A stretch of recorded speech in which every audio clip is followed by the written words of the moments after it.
नसीहत है, अकाबिर से जुड़े रहना, बुजुर्गों की नसीहत है, अकाबिर से जुड़े रहना। बुजुर्गों, दोस्तों, दीनी भाइयों, अजीज बच्चों और पर्दानशी माएँ और बहनें,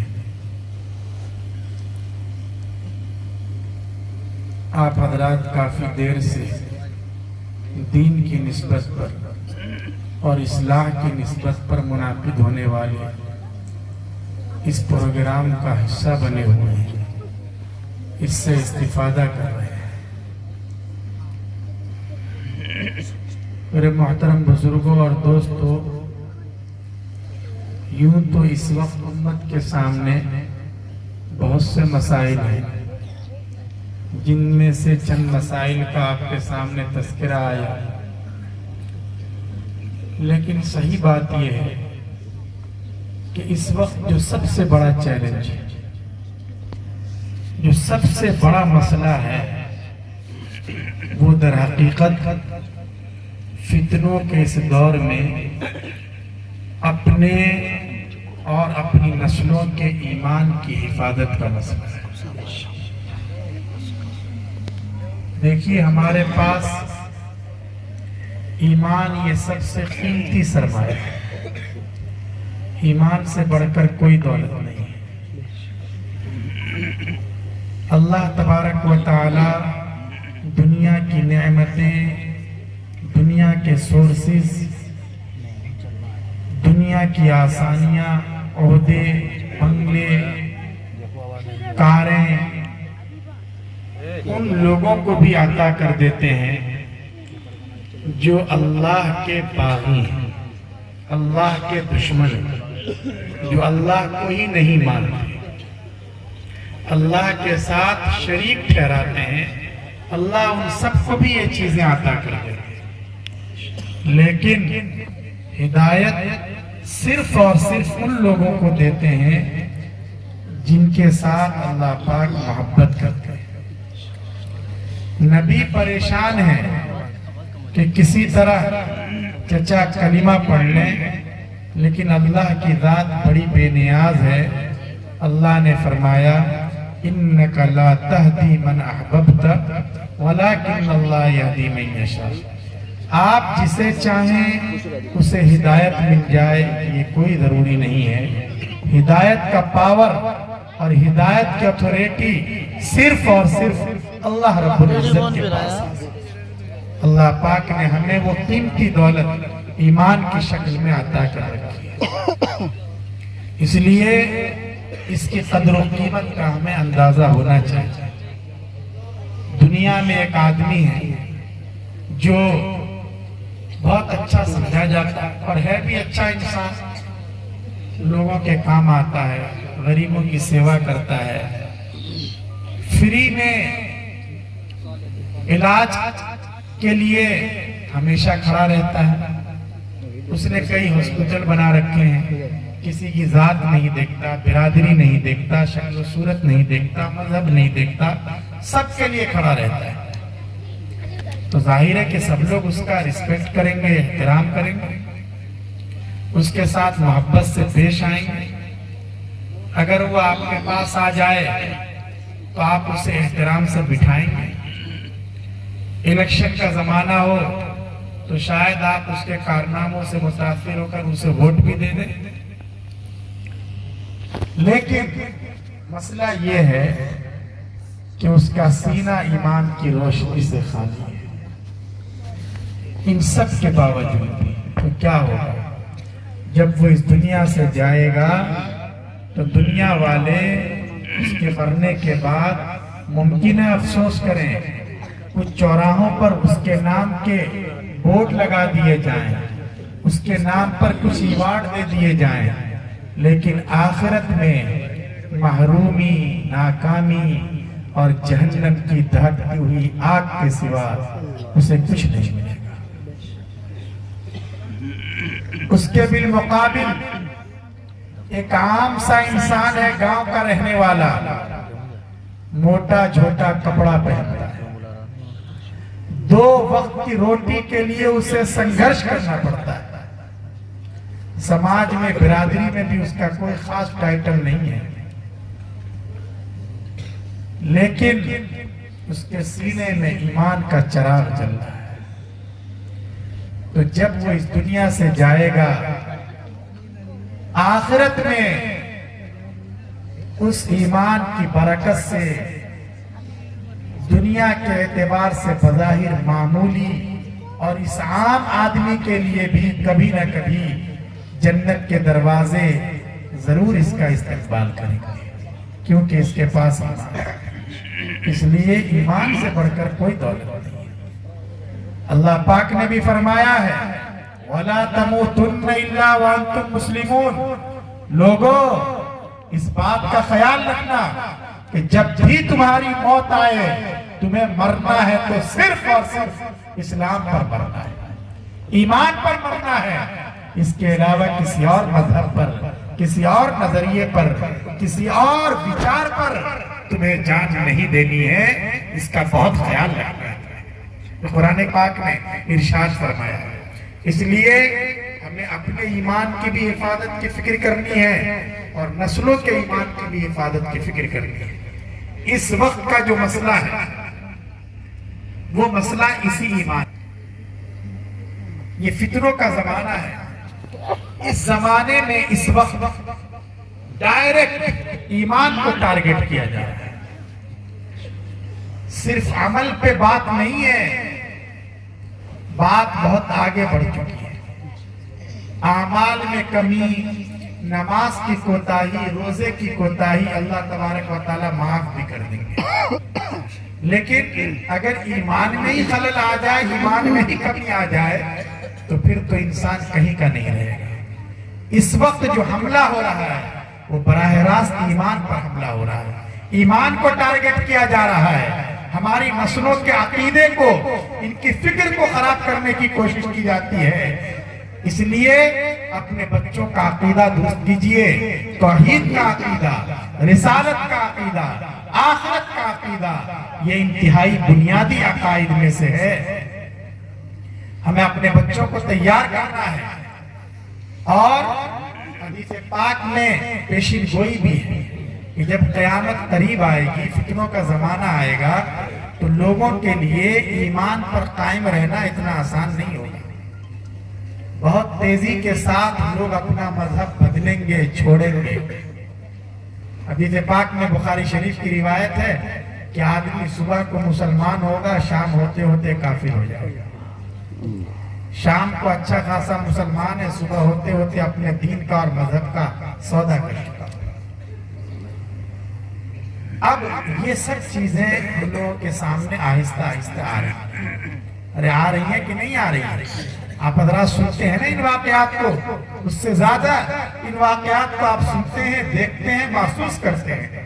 लोग थोड़े से फायदे के लिए बाज़ दफा बाद स्कीमों का फायदा और नफा उठाने के लिए अपना सरनेम बदल देते हैं, अपना नाम बदल देते हैं, हत्ता कि अपना मजहब तब्दील कर देते हैं। हमारे जवान बच्चे जो तालीम के लिए बाहर जाते हैं, यूनिवर्सिटी में जाते हैं, दूसरे सेंटरों में जाते हैं, इसी तरह हमारी बच्चियां, हमारे कौम की बेटियां अब तो बड़ी तादाद में हायर एजुकेशन के लिए बाहर जाती हैं। बास प्रोफेशनल कोर्स के लिए किसी कोचिंग सेंटर को ज्वाइन करती हैं, लेकिन उनको अगर सही माहौल नहीं मिलता और दीन और ईमान के एतबार से उनकी निगरानी नहीं की जाती, तो ये बच्चियां जब कोचिंग सेंटर ज्वाइन करती हैं तो कभी ऐसा होता है कि किसी से आंखें चार हो जाती हैं। फिर उसके इश्क और मोहब्बत का ऐसा भूत सवार होता है कि अपनी बिरादरी, अपने माँ बाप, अपने खानदान और अपने समाज की इज्जत की कोई परवाह नहीं होती। एक वक्त ऐसा आता है जब वो किसी गैर के साथ भी फेरा लगाने पर तैयार हो जाते हैं। इस तरह वो अपना मजहब और अपना ईमान खो देते हैं। तो याद रखिए, इस तरह के जो वाकयात पेश आ रहे हैं, आखिर इसकी जिम्मेदारी कौन लेगा? हम लोग इन वाकयात पर बात नहीं करते इसलिए कि हमें सुनना अच्छा नहीं लगता कि हमारे कौम के बच्चे बिगड़ रहे हैं, हमारी बच्चियां मखलूत निजाम तालीम की वजह से और सही सिस्टम न होने की वजह से, माँ बाप की गफलत की वजह से, कौम के मुक्तदाओं की बेहिसी की वजह से वो अपने मजहब को छोड़कर हमेशा के लिए जहन्नम की आग को अपना रही है और हम उस पर बात करने को तैयार नहीं है। आखिर ये सब कब तक चलेगा? इसलिए लोगों, वक्त आ गया है कि जो समाज की बुराइयां हैं, जो हमारे वीक पॉइंट हैं, जो हमारी खराबियां हैं, उन पर हम खुलकर गुफ्तगू करें, तब तो उनका इलाज हो सकेगा। इसलिए इन चीजों पर बहुत ज्यादा नजर रखने की जरूरत है। इतनी तेजी के साथ इर्तिदाद के वाकयात पेश आ रहे हैं। रोजाना अखबार में कोई न कोई खबर रहती, फुला की शादी उसके साथ हो गई, और अब तो इसके वाकयात, इस तरह के वाकयात के अलावा अब दूसरी तरह के वाकयात रहते हैं। हम तो ये समझते हैं कि इर्तिदाद के वाकयात आजकल पेश आ रहे हैं, लेकिन अखबारात में खबर होती है कि नहीं, एक मुस्लिम लड़की ने आज से 5 साल पहले ही मुर्तद होकर किसी को अपना लिया था और अब उसकी लाश के टुकड़े मिले। अब उसके साथ ये हादसा पेश आ रहा है, ये मसला पेश आ रहा है। तो ये अपने मजहब को भी तबाह कर रही है और अपने मुस्तकबल को, अपने जान को भी तबाह कर रही है। तो ये जो समाज में आग लगी हुई है, आखिर इसकी फिक्र कौन करेगा? हमारे पास अगर ईमान ही नहीं है तो फिर क्या फायदा ऐसी जिंदगी से? और सिर्फ इन नौजवान बच्चों और बच्चियों का मसला नहीं है, बल्कि मुर्तद होने का एक रास्ता और भी है, और उस रास्ते पर तो हमारे बहुत से नौजवान चल रहे हैं। चेहरे पर दाढ़ी भी है, सर पे टोपी भी है, माशाअल्लाह जमात में भी वक्त लग रहा है, उलमा से भी ताल्लुक है, वहाँ सुल्तान साहब के साथ भी उठना बैठना है, सब कुछ। लेकिन दिल और दिमाग में इस्लाम के खिलाफ बगावत के जरासीम होती है। उसका दिमाग मुसलमान नहीं है, उसके दिमाग में इस्लाम के पर्सनल लॉ पर इश्काल है। इस्लाम का निजाम मिरास उसे समझ में नहीं आ रहा है कि तो पुरानी बातें हैं। उसे ये बात हलक से उतर ही नहीं रही है कि आखिर इस्लाम ने तलाक की अथॉरिटी सिर्फ और सिर्फ मर्द पर क्यों दी है, औरतों को यह अधिकार क्यों नहीं है। वो ये समझता है कि इस्लाम बहुत पुरानी बातें करता है, अब तो ये साइंस का जमाना है, टेक्नोलॉजी का जमाना है, अब इस्लाम पर अमल करना ये मुमकिन नहीं है। अब नई तहजीब आनी चाहिए, नया कल्चर आना चाहिए, नई आबो हवा होनी चाहिए। इस तरह अगरचे वो चेहरे मोहरे के एतबार से मुसलमान है, लेकिन उसका दिमाग मुर्तद हो चुका है। और ऐसे एक नहीं, आपके अपने बच्चे जो कॉलेज जाते हैं, आपके अपने भतीजे यूनिवर्सिटीज में पढ़ते हैं, ऐसे दसियों आपको मिल जाएंगे। आपके एहतराम में वो कुछ नहीं कहते, आपसे वो इन मौजूआत पर बात नहीं करते हैं, लेकिन आप कभी उन्हें खुद कुरेद कर देखिए, उनको अपने कुरान पर एतमाद नहीं है, अपने निजाम पर एतमाद नहीं है, इस्लाम पर एतमाद नहीं है। आखिर इन हालात के बारे में फिक्र कौन करेगा? इसलिए अपनी आंखें खोल के रखिए, अपनी नस्लों को संभालिए, वरना हर चंद सालों के बाद इर्तिदाद की भी आंधियां चलती हैं। कुछ नहीं कहा जा सकता कि आइंदा क्या होगा, किस तरह की सूरत हाल पेश आएगी और कितनी तेजी से लोग अपने ईमान से महरूम होंगे। इसलिए हम सबको चौकन्ना रहने और अपनी आंखें खुली रखने की जरूरत है। अपने बच्चों को आप इसलिए अकीदा उनका ठीक कराइए, अकीदे तौहीद, अल्लाह रब्बुल इज्जत की जात एक है, वो ताकतवर है। जमीन आसमान चांद सूरज पूरे संसार को वही चला रहा है और कोई नहीं है, सिर्फ और सिर्फ अल्लाह है, अल्लाह ही अल्लाह है। अल्लाह के अलावा अगर अल्लाह ने किसी को ताकत दी है, अगर अल्लाह ने किसी को शक्ति अता की है, तो वो कोई और नहीं है बल्कि वो अल्लाह ताला का पैदा करदा ये हजरत इंसान। अल्लाह ने इंसान को ये ताकत दी है। ये सूरज देवता नहीं है, ये आसमान माबूद नहीं है, कोई देश माबूद नहीं है, कोई दरिया और समुद्र माबूद नहीं है, चांद को ये ताकत हासिल नहीं है। ये तो सिर्फ इंसानों की खिदमत के लिए। तौहीद का अकीदा मजबूत कीजिए और याद रखिए, अब सिर्फ अपने बच्चों को आमाल नहीं सिखाने, दुआएं नहीं बतलानी, नमाज की सुन्नतें याद नहीं करानी। ये सब तो कराते रहें, ये मतलब नहीं कि ये न कराएं, ये सब कराएं, नमाज के फराइज भी याद कराएं, अहकाम भी बतलाएं। लेकिन हालात इतनी तेजी के साथ बदल रहे हैं कि आप पहले नंबर पर अपने बच्चों का अकीदा ठीक कीजिए, अपने बच्चों की तौहीद ठीक कीजिए।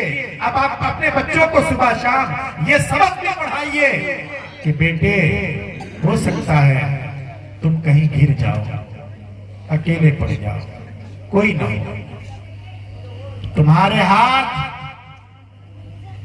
काट दिए जाएं, तुम्हारे पैर तोड़ दिए जाएं, तुम्हारे जिस्म के टुकड़े टुकड़े कर दिए जाएं, लेकिन बेटे ऐसी खतरनाक सिचुएशन में भी तुम्हारी जबान पर अहद अहद एक अल्लाह का नारा होना चाहिए। सुबह शाम अपने बच्चों को तौहीद का ये पाठ पढ़ाइए। नाराए तकबीर, नाराए तकबीर।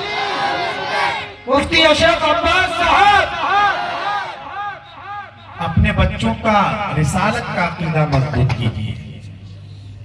रसूल अकरम सल्लल्लाहु अलैहि वसल्लम यकीनन अल्लाह के सच्चे और प्यारे पैगंबर हैं, लेकिन सिर्फ यही रिसालत का मतलब नहीं है। उसके साथ साथ बच्चों को यह बताना भी जरूरी है कि जैसे आप सच्चे पैगंबर हैं, ऐसे ही आप आखिरी नबी हैं। आपके बाद कोई नबी न आया है न आएगा। अगर कोई नबूवत का दावा करता है तो इस धरती पर, इस आकाश के नीचे दुनिया का सबसे बड़ा मक्कार और झूठा इंसान है, चाहे वो कादियानी जैसा हो या ये कि कोई अपने आप को मेहदी कहे, अपने आप को ईसा मसीह कहे। अगर वो असर नबूवत पर हमला करता है और नबूवत की तरफ अपने कदम बढ़ाता है तो इंसान इंतहाई झूठा और साजिशी आदमी है, हम कभी उसको कबूल नहीं कर सकते। अपने बच्चों का ये अकीदा भी मजबूत कराइए, वरना कल को कोई भी खड़े होकर इन्हें कह देगा कि दज्जाल आ चुका है, फुला साहब मेहदी हैं, फुला साहब ईसा हैं। अगर आपने उसकी सही तरबियत नहीं की होगी, अगर रिसालत का अकीदा मजबूत नहीं होगा, तो वो भी उसके पीछे पीछे गुमराह होने वालों में से एक बन जाएगा। इसलिए अपने बच्चों का रिसालत का अकीदा भी मजबूत कीजिए। अकीदे का मजबूत होना बहुत जरूरी है और अपने बच्चों और नस्लों के ईमान की फिक्र कीजिए। माशाअल्लाह आप हजरात का इन मदरसों से ताल्लुक है, इन इदारों से ताल्लुक है, उलमा से ताल्लुक है। इन मदरसों में यही ईमान का सबक दिया जाता है, अमन का पाठ पढ़ाया जाता है, इंसानियत की तालीम दी जाती है, माँ बाप का एहतराम करना सिखलाया जाता है, अच्छे समाज और अच्छे मुआशरे को कैसे तश्कील दिया जाए मदरसों में ये सबक दिया जाता है। आप हजरात काबिल मुबारकबाद हैं कि आपका ताल्लुक इन मदरसों से। और याद रखिए, ये जो बच्चे हैं हमारे पास, ये अल्लाह तबारक व तआला की तरफ से अमानत है। अगर ये बच्चे बिगड़ते हैं, गलत राह पर जाते हैं, गुनाह के काम करते हैं, तो हमसे भी पूछा जाए। आपके पास, लोगों के पास आमतौर से क्या है भाई, आजकल पैसे की कमी नहीं है, अच्छे अच्छे स्कूल की कमी नहीं है। अगर हमने अपने बच्चे को अच्छी सी डिग्री दिला दी, बड़े ओहदे पर पहुंचा दिया, लेकिन हमने उसे तौहीद नहीं सिखाई, कुरान नहीं पढ़ाया, आखिरत के बारे में नहीं बतलाया। तो कल को अगर वो कुफ्र करता है, शिर्क करता है, खड़े होकर पेशाब करता है, सूर्य नमस्कार करता है, भारत की वंदना करता है, जिसकी पादाश में उसे जहन्नम की दहकती हुई आग के हवाले किया जाता है, तो याद रखिए वो तन्हा हरगिज़ जहन्नम में नहीं जाएगा, बल्कि अपने साथ अपने प्यारे माँ बाप को भी घसीट कर ले जाएगा।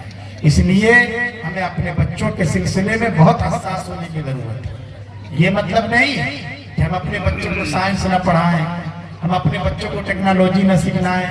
क्यों? ये बात कभी हम नहीं कहते आपसे, उलमा के स्टेज से कभी ये बात नहीं कही जाती। क्यों? इसलिए कि हमारी कौम को जिस तरह अच्छे हाफिजों की जरूरत है, अच्छे कारियों की जरूरत है, अच्छे आलिमों की जरूरत है, अच्छे मुफ्तियों की जरूरत है, इसी तरह हमारी कौम को अच्छे डॉक्टर्स चाहिए, अच्छे लॉयर्स चाहिए, अच्छे इंजीनियर्स चाहिए, अच्छे बिजनेसमैन चाहिए, अच्छे डिग्री होल्डर्स चाहिए। हम जो बात आपसे कहना चाहते हैं वो ये कि आप अपने बच्चे को कुछ भी पढ़ाएं, कुछ भी बनाएं, बड़े से बड़े ओहदे पर पहुंचा दें, लेकिन उसके दिल में और दिमाग में ये बात बिठा दें कि वो पहले और आखिरी नंबर पर सिर्फ और सिर्फ मोहम्मद अरबी सल्लल्लाहु अलैहि वसल्लम का गुलाम है, और यही उसकी सबसे बड़ी पहचान है। बच्चों में अगर दीन नहीं है तो जिंदगी बेकार है। इसलिए लोगों बच्चों को दीन सिखाओ, बच्चों को दीनदार बनाओ। वो क्या रहा है अब आप समझिए, इस तरह के वाकयात पेश आ रहे हैं। 80 साल का एक बूढ़ा, उसका चल चलाओ आखिरी वक्त, इकलौता बेटा है, पूरी जिंदगी उसने अपने उस बेटे को बनाने के लिए बहुत संघर्ष किया है, बड़ी मेहनत की है, सब कुछ अपना उसके पीछे झोंक दिया है ताकि मेरा ये लाडला सैकड़ों में एक बने। और हुआ भी, एक बड़ी सी कंपनी का वो डायरेक्टर बन गया। और अब जब बड़े मियाँ का इंतकाल हो रहा है, उसको भी इंतकाल की खबर मिली, तो किसी तरह वो भी पहुंचा। ऐसे वक्त में पहुंच पाया जब उसके अब्बा जान को नहलाकर कफन में लपेटकर लोग उठाकर ले आए हैं, और उसकी नमाज़े जनाजा की तैयारी हो रही है, सफ़ें बना दी गई है। इतनी देर में वो भी आ जाता है, और वो अपने उसी लिबास में, उसी सूट बूट में जनाजे की सफ में खड़ा हो जाता है। उस अल्लाह के बंदे को कुछ पता नहीं। क्यों? इसलिए कि अब्बा मियाँ ने उसे डॉक्टर और लॉयर तो बनाया, बड़ी डिग्री तो दिला दी, लेकिन उसे कभी पाकी और नापाकी के अहकाम नहीं बतलाए। रास्ते में उसने खड़े होकर पेशाब किया है, उसका जिस्म नापाक है, उसका कपड़ा नापाक है, लेकिन उसे यह पता नहीं कि जनाजे से पहले पाकी हासिल करना भी जरूरी है। वो उसी हालत में बाप की नमाज जनाजा में शामिल हो जाता है। फिर इमाम साहब अल्लाह अकबर कहते हैं, लोग अल्लाह अकबर कहते हैं, दुआएं पढ़ी जा रही है, दुरूद शरीफ पढ़ा जा रहा है, लेकिन वो इधर उधर देख रहा है। उस लाडले को, उस जाने वाले बूढ़े बाप के उस इकलौते बेटे को यह भी पता नहीं है कि अब्बा मियाँ की नमाज जनाजा में दुआ कौन सी पढ़नी है। क्या फायदा ऐसी औलाद से? 80 साल की जिंदगी उसकी बेकार गई ना। कितना खर्च करके, इतनी तकलीफ उठाकर वो अपनी औलाद को इतना भी नहीं सिखा सका कि जब वो इस दुनिया से जाए तो उसे किन अल्फाज के साथ रुखसत करना है, कौन सी दुआ पढ़नी है। इसलिए लोगों दीन की अहमियत को समझो, अपने बच्चों को नमाज सिखाओ, अपने बच्चों को अखलाक सिखाओ, अपने बच्चों को कुरान पढ़ाओ, ये बहुत जरूरी है। और इन मदारिस में यही तालीम दी जाती है। तो सब लोग फिक्र करेंगे ना इंशाअल्लाह। अपने बच्चों को दीनदार बनाना ये बहुत जरूरी है। खासकर बच्चियों के सिलसिले में माशाअल्लाह तवज्जो हो रही है, लेकिन अभी भी बहुत ज्यादा कमी है। हमें देखने की जरूरत है, हमारी बच्चियां दीनदार बने, कुरान करीम पढ़े, उनके पास सही इल्म हो, सही शऊर हो। तो अगर हम अपने बच्चों और बच्चियों को दीनदार और नेक देखना चाहते हैं, अरे देखना चाहते हैं ना, तो दो काम कर ले। कितने काम? मैं ये दो बात बता के अपनी बात खत्म कर दूंगा, इसलिए कि काफी देर हो गई है, आप हजरात ज्यादा देर तक सुनेंगे भी नहीं। अगर हम ये चाहते